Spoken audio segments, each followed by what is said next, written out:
역대 대통령 중에 가장 존경받는 대통령이 아브라함 링컨이죠.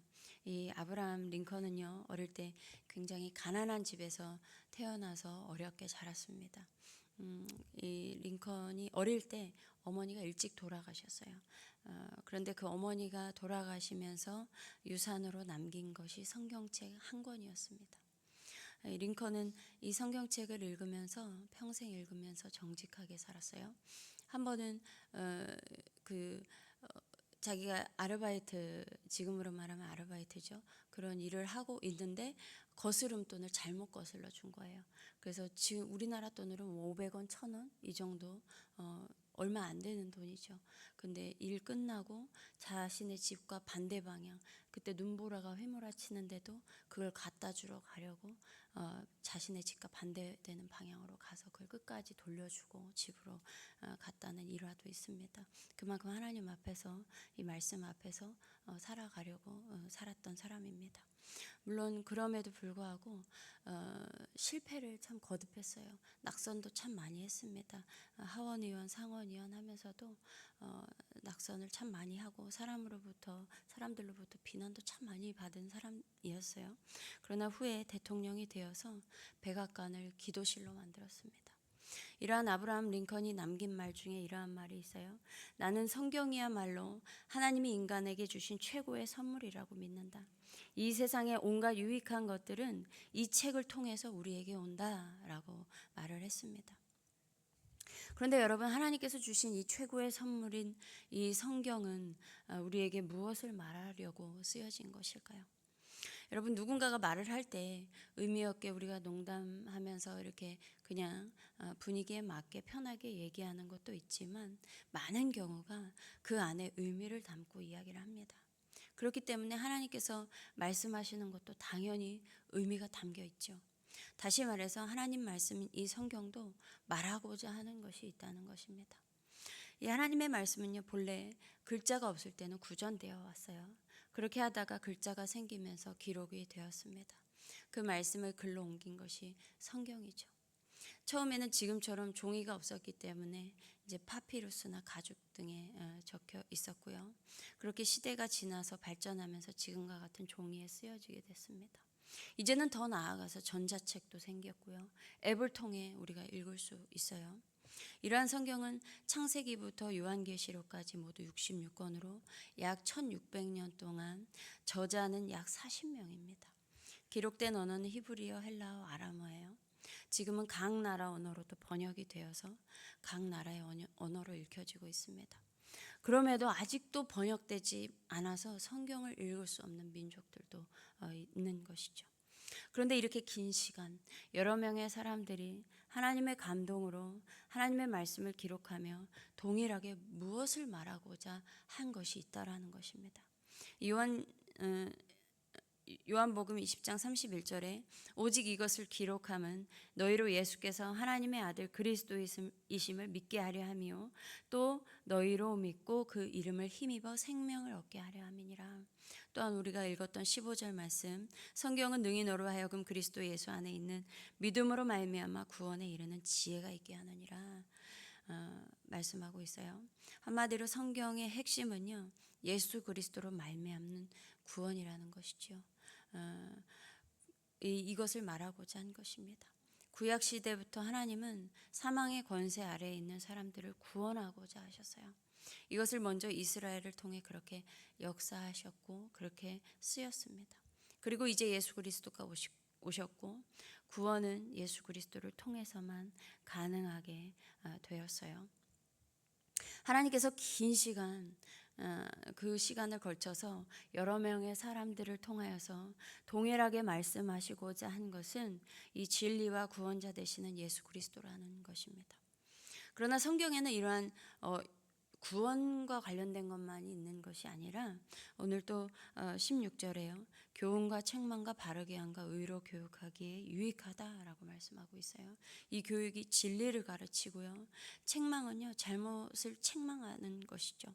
항상 좋은 말만 있지 않아요. 성경에는요. 바르게 한대요. 허물을 고쳐준대요. 의로 교육한대요. 올바르게 사는 훈련을 시킨다는 것입니다. 이것을 시편 19편 7절 9절에는요.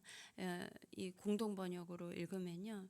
주님의 교훈은 완전하여서 사람에게 생기를 북돋아주고 주님의 증거는 참되어서 어리석은 자를 깨우쳐준다.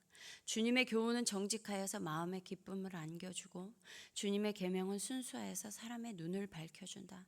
주님의 말씀은 티없이 맑아서 영원토록 견고히 서 있으며 주님의 법규는 참되어서 한결같이 바르다라고 말씀하고 있습니다.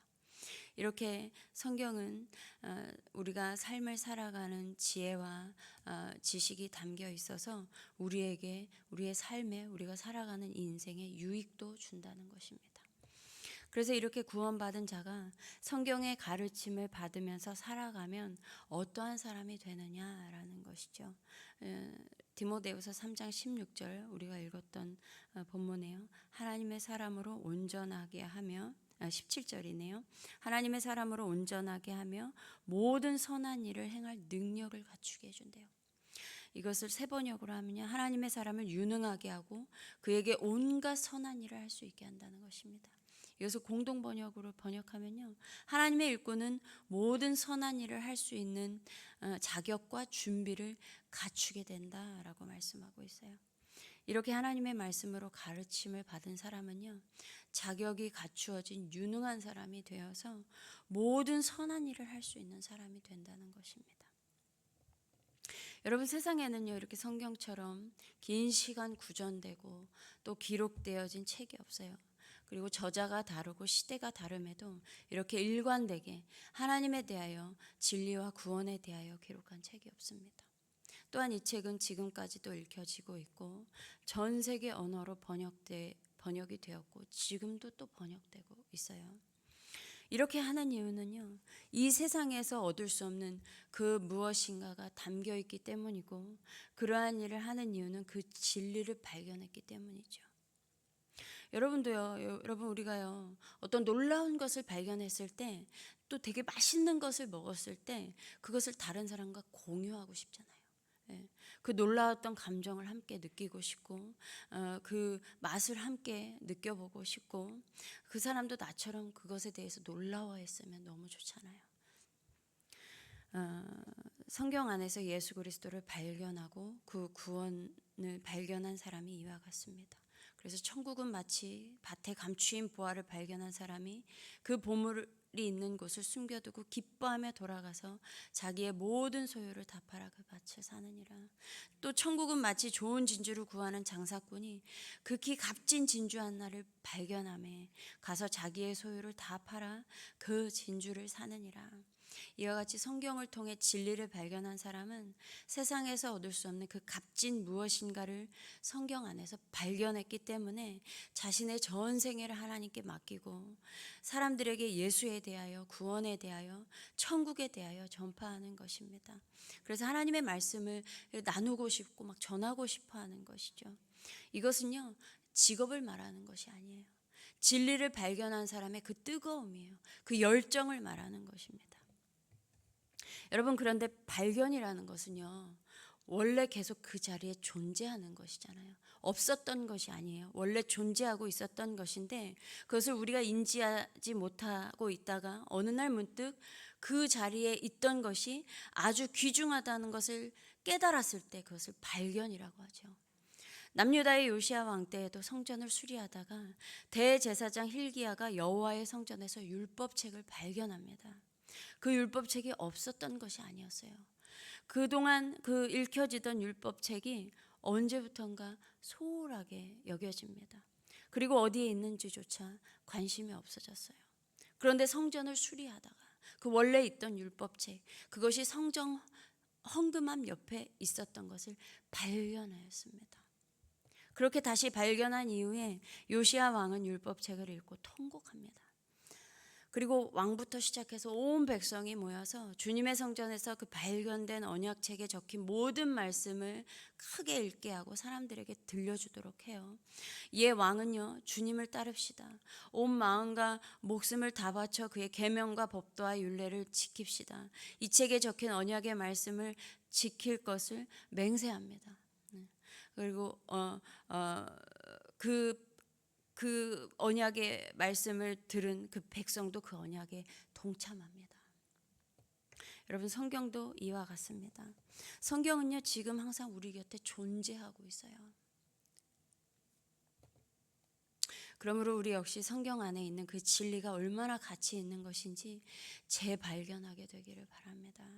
또한 성경이 나로 하여금 이 세상에서 선한 일을 할 수 있는 그 유능함과 지혜를 주고 뿐만 아니라 구원받은 자로 앞으로 도래할 세상도 준비할 수 있는 지혜를 성경 안에서 발견하게 되기를 바랍니다. 여러분, 지금은 다이아몬드가 비싸잖아요. 제가 예전에 코스트코를 갔는데 거기에 금으로 만든 보석도 있고 다이아몬드로 만든 이렇게 막 그런 목걸이와 반지가 있더라고요. 근데 저는 다이아몬드를 그렇게 자세히 본 적이 없었어요. 금이 가장 되게 값어치 있구나 이렇게 생각하다가 금으로 만들어진 걸 보다가 다이아몬드로 만들어진 걸 봤어요. 근데 그 영롱함이 되게 그 빛이 근데 큐빅하고 그 차이를 잘 모르겠더라고요. 그 보석의 가치를. 근데 그 무지갯빛이 막 오묘하게 비치는데 다이아몬드가 이렇구나 하고서 금을 봤는데 그 빛이 아닌 거예요. 다이아몬드를 보다가 금을 보니까 금은 아무것도 아닌 것이었어요. 그런데요, 이 다이아몬드가 지금은 이렇게 값어치가 있잖아요. 우리가 비교해서 알 수가 있잖아요. 근데요, 고대에는요, 그냥 잘 깨지지 않는, 절대 깨지지 않는 그냥 단단한 돌로 여겼어요. 인도에서는요, 악마나 재앙을 물리치는 부적으로 쓰이기도 했습니다. 이것은 다이아몬드의 가치를 알지 못했기 때문에 일어난 일이죠.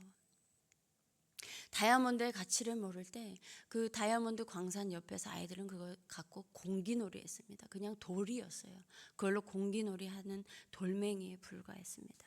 그런데 어떤 사람이 거길 지나가다가 그 돌멩이가 좀 범상치 않다라는 것을 느끼고 감정사에게 감정을 받았어요. 그런데 너무나도 귀한 것이었던 것이죠. 보석의 가치가 있었던 것이었습니다. 그때부터 다이아몬드가 빛을 발하기 시작합니다. 여러분, 이와 같이 성경의 가치를 발견하지 못한 사람은요, 성경은 쓸모없는 것이죠.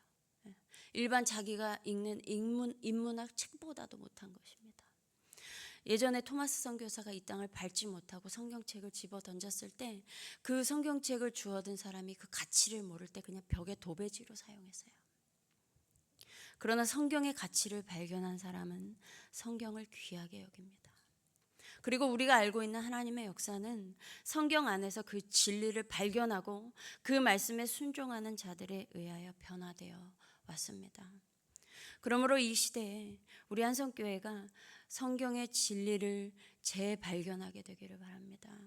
예수 그리스도 안에서 그 구원의 은혜를 더욱 깊이 깨닫고 다시 한번 그 은혜에 감격하며 또한 성경의 가르침대로 순종하여서 이 세상에서 온갖 선한 일을 하는 유능한 사람이 되기를 바랍니다. 그래서 하나님의 나라의 역사를 새롭게 써내려가고 세상을 변화시켜가는 그러한 주역이 우리 한성교회로부터 시작되기를 간절히 소망합니다. 기도하겠습니다. 하나님 감사합니다. 이 하나님의 말씀 우리에게 주셨는데 하나님 정말 우리가 그저 옆에만 두고 한 번도 열어보지도 않는 한 번도 열어서 읽어보지 않는 그러한 우리에게 값어치가 없는 것으로 여겼던 것은 아닌지 다시 한번 돌아보게 하시고 이제는 펼쳐서 읽게 하시며 그 가운데에서 그 진리의 보석을 발견하게 하시고 예수 그리스도로 말미암는 그 구원의 지혜를 발견하게 하여 주시옵소서. 또한 교훈과 책망과 바르게 함과 의로 교육하기에 유익한 이 책이 우리 삶에 가득하게 하셔서 하나님 정말 이 성경으로 말미암아 이 세상을 향하여서 살아갈 때 유능한 사람이 되어서 선한 모든 일을 할 수 있는 우리 한성교회 되게 하여 주시옵소서. 그래서 하나님의 역사를 써내려가는 정말 그 일들을 이루어가는 하나님의 나라를 또한 읽어가는 그 일들에 한성교회가 귀하게 쓰임받는 그러한 교회 되게 하여 주시옵소서. 감사드리며 우리 주 예수 그리스도의 이름으로 기도드립니다. 아멘.